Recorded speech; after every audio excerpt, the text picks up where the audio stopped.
Hello everyone, my name is Wayne. And I'm Rebecca. And we are your Bourbon Journey. Today we're doing something a little bit different. We're hoping to make it a series. That kind of depends on if you all like it or not. So we have finished the Kentucky Bourbon Trail and we're working on it for a second time through now.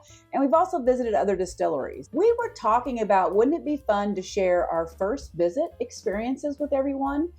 And along those lines, why not do a taste with it from something that we picked up on that first visit? So what was our very first distillery? Well, the very first one was one of the biggest boys of all, and that was Jim Beam. Mm-hmm. And what I remember about it was about 3:30 or so in the afternoon, and we pulled up onto the campus. And so here's this big archway sign, welcome you there, and off to the right is that classic Jim Beam building.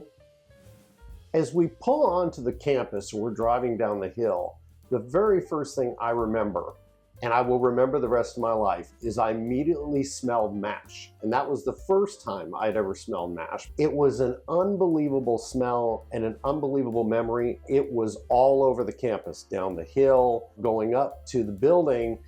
It was mash everywhere, mash galore, and it was just terrific. Yeah, it was great. And plus, it's such a beautiful campus. I mean, we featured it in both our ultimate guide to the Bourbon Trail in Louisville, as well as our Bardstown video. So you've seen some videos of that probably, but it's just a gorgeous campus. And at different times, we've been able to explore different pieces. But that day, we really came to the main building because it was the start of the trail. As a matter of fact, Wayne bought my Kentucky Bourbon Trail book there. So it was my very first stamp in the book as well. And we weren't able to secure an actual tour that day, but we did get a guided tasting. So that's where the tasting piece is coming from and the idea for this series. That day we had 4 tastes. It was Jim Beam White Label. Yes. It was also a Basil Hayden, their basic Basil Hayden, and Knob Creek. I think it's a Knob Creek 9-year-old's what they did. And then the final one, you got to pick what you wanted to taste. Legent is a pretty interesting bottle, which I think is why we decided to taste it that day. First of all, Jim Beam's parent company, Suntory, is Japanese. Fred No partnered and collaborated with their master distiller to create this Kentucky Straight Bourbon whiskey. It is a blend of 5-year-old bourbons that were unfinished from Jim Beam. Then they were finished again in ex wine casks and ex sherry casks that were from Spain. This is a 94 proofer. And we paid $49.99 for this. We've done a pretty good job on this bottle over the last few years, but we've not had it out for a while. Yeah, it's been quite a while since we've tasted it. One of the memories I have also of that was when we got to choose the 4th one. I leaned toward this because I've been a wine drinker, and that's what really appealed to me. And you weren't really a super bourbon drinker at that point. No. Yeah, he was going along because I really wanted to do it, and he tasted some things he had liked, but most of them were a little hot. This being 94 proof probably really appealed as well. It did. So let's go ahead, and it's got a nice brown note to it. I mean, it's darker amber, and even though it's 5 years old, that extra finishing in the sherry and wine cask pie really assisted in that. Oh yeah. Let's see. Oh, it's got wine and sherry influence. And this probably did really appeal to us that day. I remember sitting in that room, and there were probably like 30 of us in that room during the tasting. It was upstairs, 2nd level above the gift shop. This will bring you back that memory. It's funny how smells do that for you. Oh, yeah. Let's go ahead and give it a taste. Cheers. And to good memories.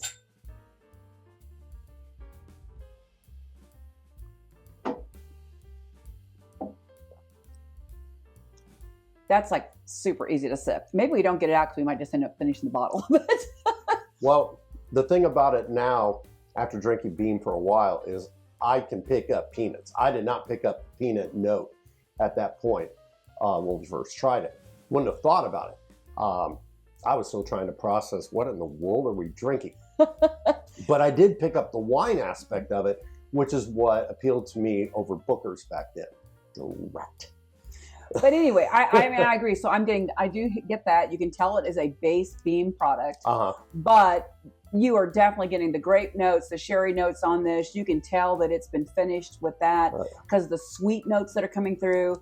And I will say this, for 94 proof, I'm still feeling that finish on this. I'm going to take another sip to test again.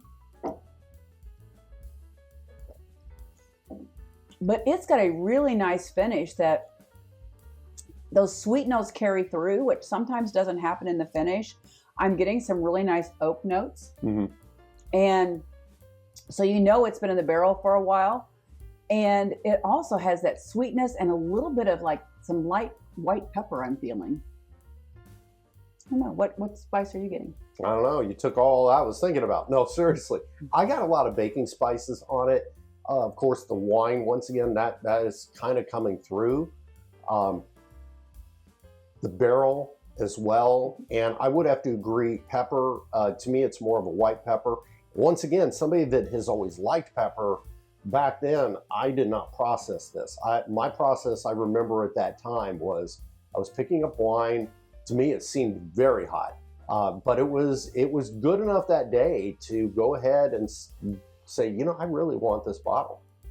Yeah, the only other bottle we purchased that day from Jim Beam was a Knob Creek, because they had a thing where you could get it engraved. And we had it engraved with a date that started the entire Bourbon Trail for us. So we just wanted to share this. It's brought back some really great memories for me.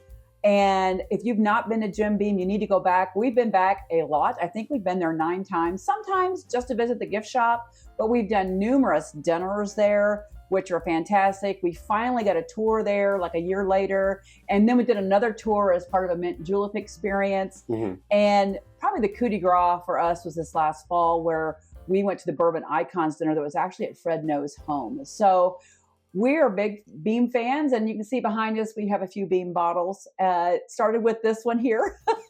It's definitely grown since then. It definitely has. And so to all of you out there, hope you enjoyed the couple minutes about our memories. Thank you for your time.